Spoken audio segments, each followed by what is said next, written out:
নমস্কার বন্ধুরা, আমার চ্যানেলে সবাইকে স্বাগত।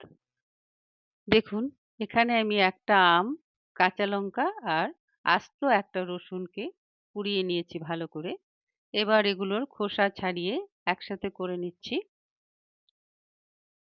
রসুনের কোয়াগুলোকে আলাদা করে দিচ্ছি খোসা ছাড়িয়ে। এবার এগুলো একসাথে করে এতে আমি হলুদ গুঁড়ো, ধনে গুঁড়ো আর লঙ্কা গুঁড়ো দিয়ে দিলাম।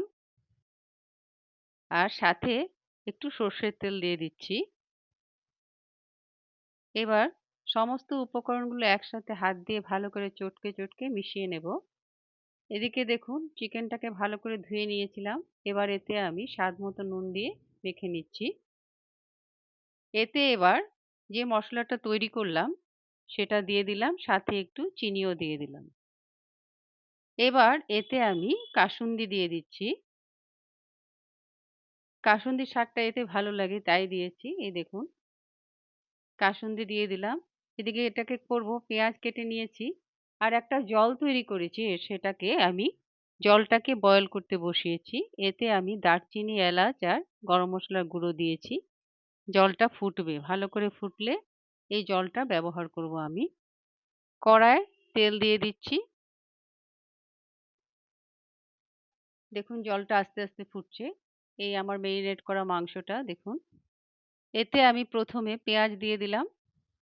পেঁয়াজ দিয়ে কিছুক্ষণ পেঁয়াজটাকে ভেজে নেব, একটু কাঁচা ভাবটা যাওয়া অবধি।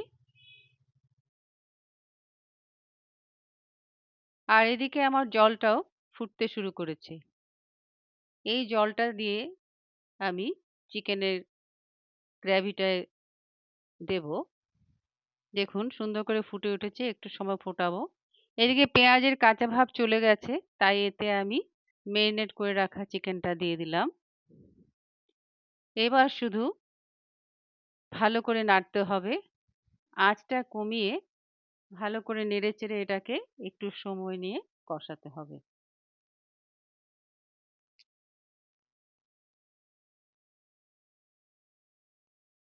ঢেকে ঢেকে এটাকে আমি রান্না করব সময় নিয়ে। একটু লঙ্কার গুঁড়ো দিয়ে দিলাম আবার।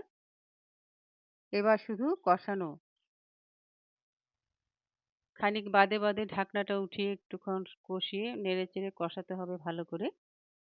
কষানোতেই যাতে মাংসটা ভালো করে সেদ্ধ হয়ে যায়। দেখুন আবার ঢেকে দিচ্ছি। এমনিতে তো চিকেন অনেক রকমই খাওয়া হয়, কিন্তু আজকেরটা ভাবলাম একটু অন্য স্বাদে খাই, তাই আম আর কাসুন্দি দিয়ে করলাম, তাই আপনাদের কাছে শেয়ার করলাম। কেমন লাগলো অবশ্যই জানাবেন আমার এই চিকেনের রেসিপিটা। দেখুন এভাবে ঢেকে ঢেকে অনেক সময় নিয়ে করলাম। এটা আমার কষানো হয়ে গেছে। এবার এতে আমি যে জলটা সেদ্ধ করে রেখেছিলাম সেটা ছেঁকে খানিকটা জল এতে আমি দিয়ে দিচ্ছি। বাকি জল যেটা থাকলো সেটাও আমি অন্য কাজে লাগিয়ে দেব, রান্নার কাজে। দেখুন এবার ভালো করে মিশিয়ে নিচ্ছি।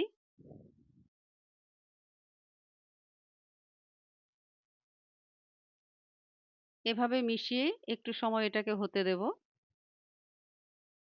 দেখুন তৈরি হয়ে গেছে আমার আজকের আম চিকেনের রেসিপি। সবাই সুস্থ থাকুন, ভালো থাকুন। আবার দেখা হবে পরের ভিডিওতে। এভাবেই আমার সঙ্গে থাকুন। ধন্যবাদ।